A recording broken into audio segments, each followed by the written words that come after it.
This is Chris Kell with part one of our three-part video series, Getting to Know Your Backside.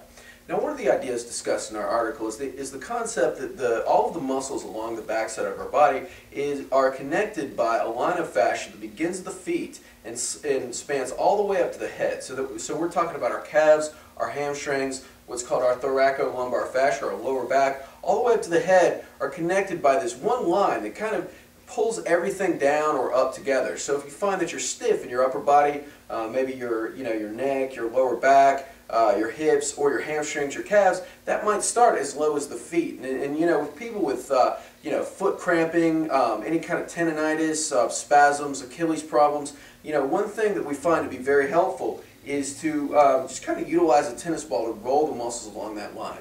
So what we want to start out with is just taking a tennis ball here and just standing along the ball. All right, what I'm trying to do is just roll it along the outside of my foot, just trying to press down into the ball, stopping to just kind of press down in it tight or just kind of lumpy spots that I feel, rolling along the outside first and then kind of moving inside, just making kind of circles along this area and just spending a little time, about 1 or 2 minutes on each foot. Now from here what we're going to do is move up to the calves. All right, with the calf what I'm going to do is just place this ball down here.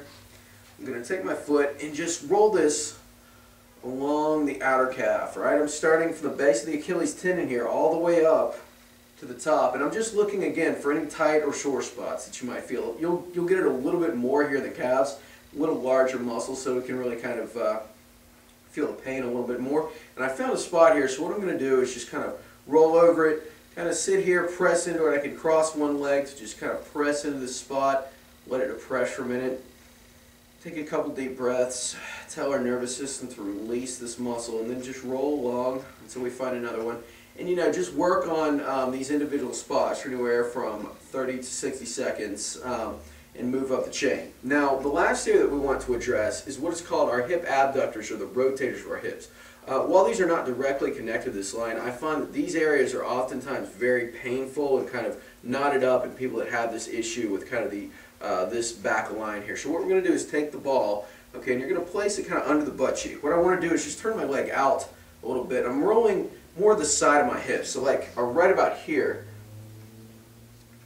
All right, I'm just rolling along this area, anywhere that I really feel just sort of pain or just anything electric, a little shock area. I'm just going to let this sink into my hip.